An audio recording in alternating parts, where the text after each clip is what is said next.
Hey performance golfers, I'm Jeff Ritter. For today's lesson, we're going to talk about some key tips and some key principles relative to arm position and arm structure to help improve your sequencing, help improve your contact, help improve the overall quality of your golf shot. So it's all about how do we use our arms to create those basic upgrades.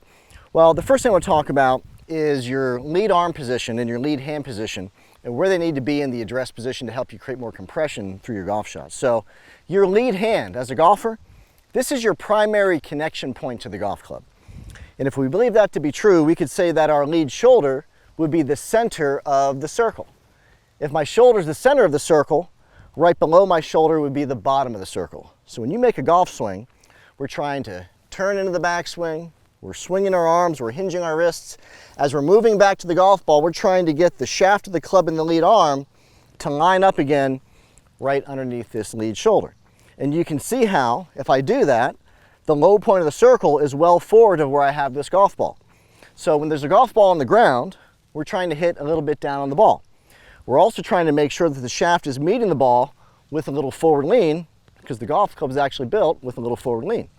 So to do that, all we have to do is move the ball behind the shoulder, which is moving it behind the bottom of the circle.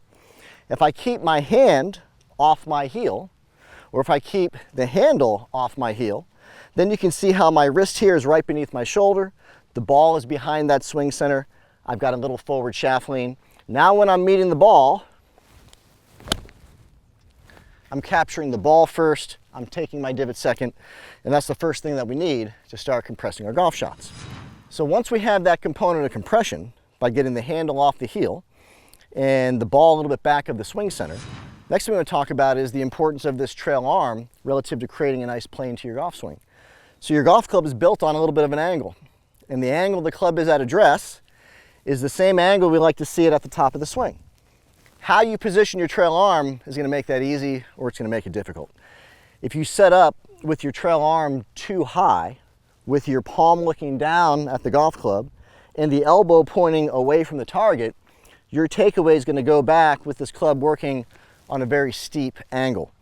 If you're swinging too steep, you're going to hit too much ground, you might catch the ball off the toe. Steep swings also tend to be slice bias swings. So here's what I want you to do.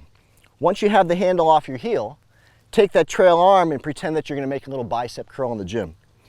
When you do that, you're going to notice your elbow moves towards your spine, or what we call your body's midline. And this fold in the elbow is going to position the trail arm below the lead arm.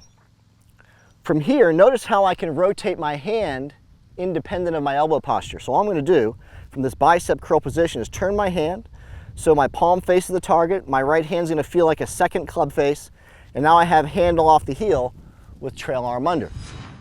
All right, guys, quick break from today's video. Look, if you want to make massive improvements with your game and actually get way better in 2025, you got to do something different than you've done before. And one of those things that I highly recommend is checking out these 2-day schools that my friends at Performance Golf are hosting. These are with the best coaches in the world, people you see me in videos with all the time, like Martin Chuck, Andrew Rice, Erika and Learn, and many more of the top coaches at awesome places all around the United States. We're seeing great results with these schools because what we're able to do when we see you in person is really find and fix the main root issue. Most all of us have like 4 or 5 things wrong with our swing. You can't do them all at one time, but you can find and fix the main one thing, which we can do in person like that.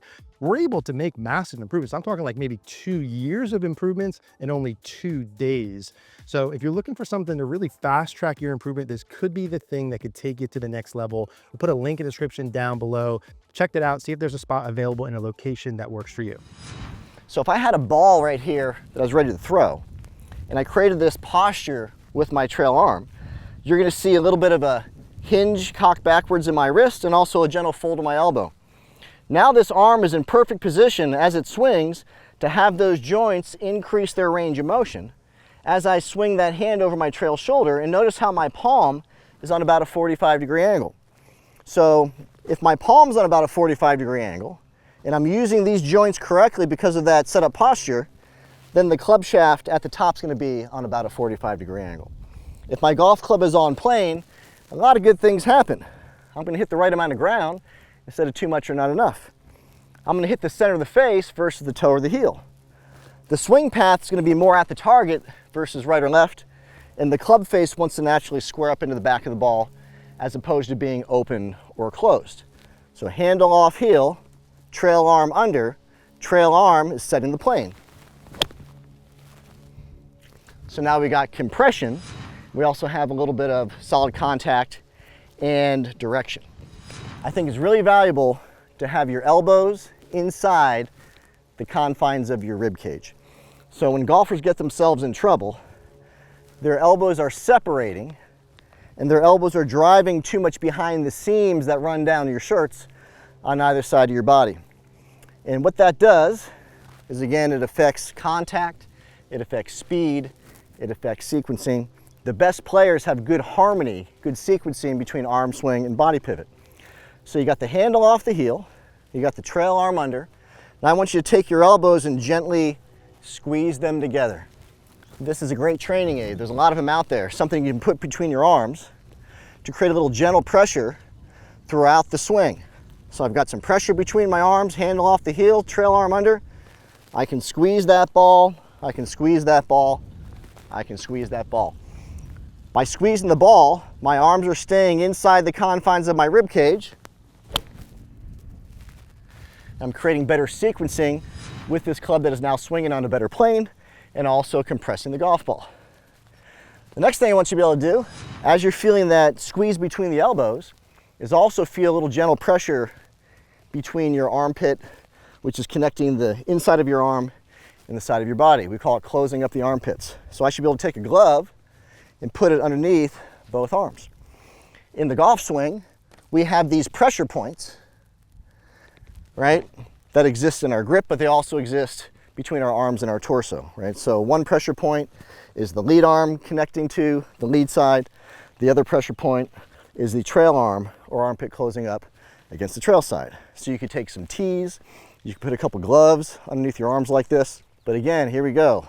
Handle off heel, trail elbow under, elbows squeezed together, a little squeeze between the armpits. Now I have the club swinging on plane. I got my arms working within the confines of my rib cage, and I'm making sure that now my arm swing and my pivot are working more together throughout the shot. These gloves as well make it really easy to get to the top of the swing and have my lead arm kind of traveling over my trail shoulder, then coming through to have my trail arm traveling over my lead shoulder. So it's getting the plane of my arm swing matched up with the turning of my shoulders. And again, if we don't have that connection there, that's hard to do. You should very easily be able to do that with a half to a 3/4 length golf swing, and even a full swing up to the top, right?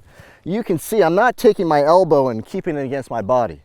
I just have the armpit closed up. I would say I got about the width of a fist between my tricep and the side of my body in the backswing. And of course I'd have something similar in the follow through here. But if you can hit some half to 3/4 shots, feeling that connection, I think that's really helpful. All right, here's the final tip. I'm gonna help you learn how to use your arms to create more speed. And one thing that we see out of a lot of players, especially slicers, is a slow moving club head and an open face. And we see that because coming through, the glove hand is above the trail hand and the lead elbow is pointing up as opposed to pointing down. So if this lead elbow is going up, well, the face isn't squaring up, the face isn't closing, and that club is not moving very fast. If I get this lead elbow pointing down, just like that, look at how it accelerates the club head through. So elbow down is releasing or closing the face. Elbow down is getting my glove hand underneath my trail hand. So elbow down would also be a club head accelerator, giving you more speed, right? So arm position, arm structure, it's really important, but it's also really not that hard.